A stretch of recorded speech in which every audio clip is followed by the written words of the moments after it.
بسم اللہ الرحمن الرحیم۔ السلام علیکم ورحمۃ اللہ وبرکاتہ۔ دوستو، میں ہوں حافظ عمران حیدر۔ آج انشاءاللہ تعالی آپ حضرات کو جنات کی نظر کا اثر زائل کرنے کا عمل بتاؤں گا۔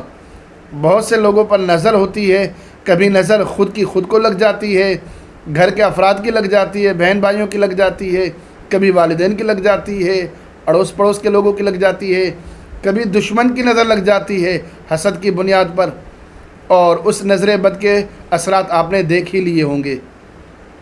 لیکن جنات کی نظر بڑی سخت ہوتی ہے، بڑی خطرناک ہوتی ہے۔ کسی کو جنات کی نظر لگ جائے تو بندہ سوکھ کر ڈھانچہ بن جاتا ہے، کانٹے کی طرح ہو جاتا ہے۔ بہت سی تدابیر اس کے لیے اختیار کریں تو فرق نہیں آتا۔ بعض اوقات مریض کو ڈاکٹر لا علاج قرار دے دیتے ہیں۔ ایسے لوگوں کا مرض ڈائیگنوز نہیں ہوتا، پتہ نہیں چلتا ہے کہ اس کے ساتھ کیا مسئلہ ہے۔ اگر آپ کی تشخیص میں آ جائے، آپ کو معلوم ہو جائے کہ اس شخص پر جو نظر ہے جنات کی نظر ہے، اس کے لیے آج کا عمل بہترین عمل ہے، آزمودہ عمل ہے۔ اس عمل کو کریں۔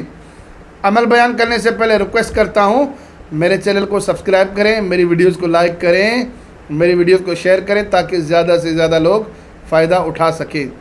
عمل کی ترتیب یہ ہے، آپ لکڑی لے لیں یا کوئی چھڑی لے لیں، اس پر 15 بار سورہ مزمل پڑھیں۔ شروع میں بھی آخر میں بھی 15 بار درود شریف پڑھیں۔ شروع میں آخر میں 15 بار درود شریف پڑھا، درمیان میں 15 بار سورہ مزمل پڑھی۔ اس لکڑی پر چھڑی پر آپ نے دم کیا۔ مریض کو کہیں پر دھوپ میں کہیں روشنی میں کھڑا کر دیں، اور مریض کا جو سایہ بنے گا اس سائے کے اوپر اس لکڑی کو زمین میں گاڑ دیں۔ چند دن وہ لکڑی یا وہ چھڑی زمین میں لگی رہے، انشاءاللہ تعالی چند دن میں وہ مریض مکمل طور پر ٹھیک ہو جائے گا۔ اللہ تعالیٰ سے دعا کرتا ہوں کہ اللہ تعالیٰ ہمیں بری نظروں سے محفوظ فرمائے۔ آمین۔ السلام علیکم ورحمۃ اللہ وبرکاتہ۔